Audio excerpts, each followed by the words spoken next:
Notre visite à Berlin portait sur une question particulièrement sensible liée aux travaux du Jugendamt, des services de la jeunesse, et des pétitions que nous avions reçues à ce sujet. Le 24 novembre 2011, la commission des pétitions a organisé cette mission d'information à Berlin après réception d'un nombre important de pétitions portant sur le Jugendamt. Il s'agit de la deuxième mission se rendant en Allemagne à propos de cette question, la première ayant eu lieu en 2001. Et à la fin de cette mission, M. Libitsky, président de la commission à l'époque, président de la commission des pétitions, pardon, avait rédigé un rapport.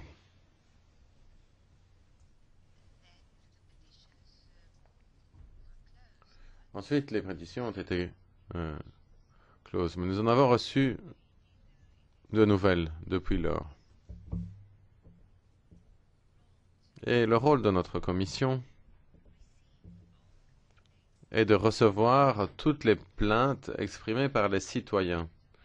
Cela fait maintenant 2 heures que nous parlons de différents sujets liés aux violations de leurs droits, et nous ne pouvons donc pas fermer l'œil sur ce type de situation. Dans le même temps, il ne faut pas que nous nous chargions de tâches habituellement dévolues aux services judiciaires. Nous avons tenté de rencontrer les différentes parties prenantes. Je tiens à remercier nos collègues allemands qui nous ont aidés à organiser cette mission. Un grand nombre de propositions sur l'organisation du programme sont venues de leur côté.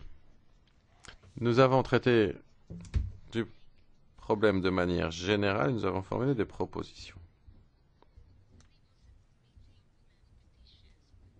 Les pétitionnaires estiment que les ressortissants de pays tiers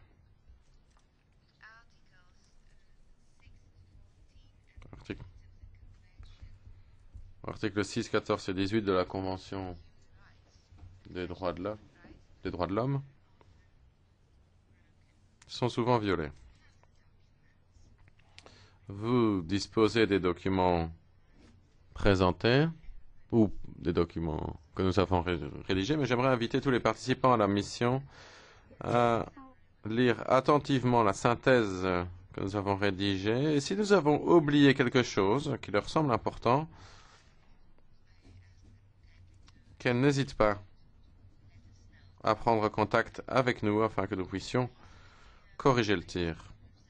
En fait, les problèmes les plus importants sont liés au fait que le Jugendamt est impliqué dans les procédures de divorce. Ils doivent tenir compte du meilleur intérêt de l'enfant et doivent s'assurer de la protection des enfants afin d'éviter tout mauvais traitement ou tout kidnapping. Dans 25% des cas, il s'agit de mariages internationaux. En résumé, alors bien évidemment, on peut compléter mes propos, mais nous souhaitions voir si il y a eu des changements dans la méthode de travail du Jugendamt depuis 2006. Autre question importante. Dans quelle mesure les institutions allemandes disposent-elles des capacités suffisantes d'évaluation de l'objectivité de leurs décisions? Dans quelle mesure recourt-on à des traductions et à des traducteurs? Et pourquoi recevons-nous tant de pétitions sur ce type de dossier en provenance d'Allemagne?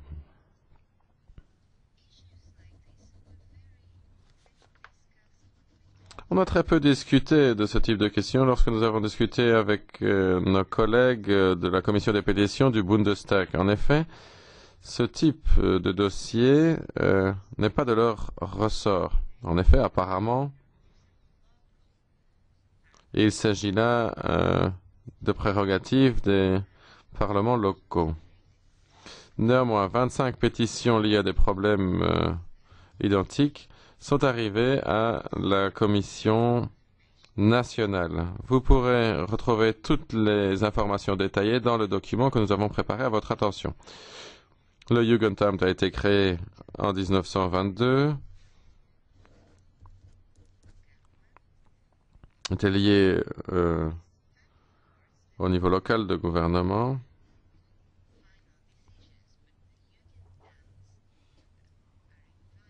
Ce sont les tribunaux qui prennent la décision définitive, mais le Jugendamt est invité et leurs représentants peuvent formuler des recommandations. Le code de la famille peut...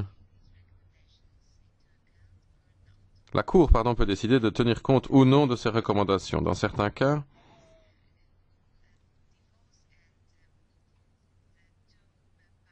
en cas de divorce et lorsque les deux parties ne souhaitent pas de recommandation du Jugendamt, ou qu'elles ne souhaitent pas que le Jugendamt se prononce, mais dans ce cas-là, le Jugendamt n'est pas invité, mais il doit être présent.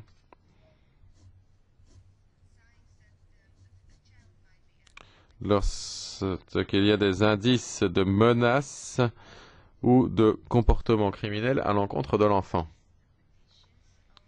Très souvent, les pétitions indiquent que les décisions sont prises de manière subjective.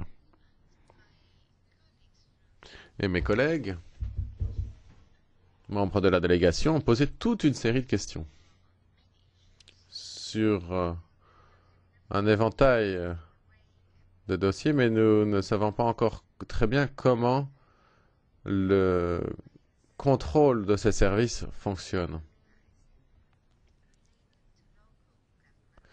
Il y a un lien entre ces services et les autorités locales, donc nous n'avons pas pu recevoir d'informations suffisantes en provenance du niveau national. On ne sait pas non plus très bien quel organisme est responsable des sanctions en cas d'erreur administrative.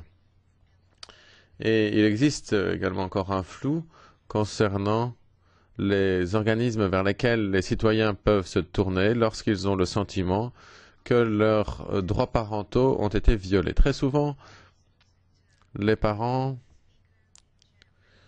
sont contraints de s'exprimer en allemand lors de la procédure et un grand nombre de pétitionnaires mentionnent ce problème. Et nous n'avons pas reçu suffisamment d'informations sur cette question.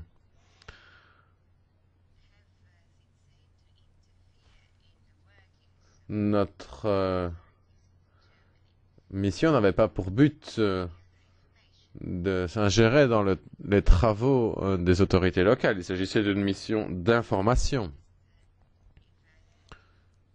Nous n'avons jamais fait état de remarques qui constitueraient une évaluation de leur travail. D'ailleurs, nous n'avons pas été accusés de ce genre de choses, mais nous avons souligné qu'il était absolument essentiel que tous les éléments de la Convention européenne des droits de l'homme soient intégrés. En conclusion, je pense qu'il serait peut-être bon d'avoir un groupe de travail informel, peut-être au sein de notre commission. Et ce groupe de travail se concentrerait sur les questions liées au divorce. Malheureusement, nous n'avons pas pu nous entretenir avec des pétitionnaires, même si lors d'autres missions d'information, on a pu procéder à ce type d'entretien. Merci. Voilà ce que je tenais à vous dire et j'attends avec impatience vos commentaires pour pouvoir les intégrer.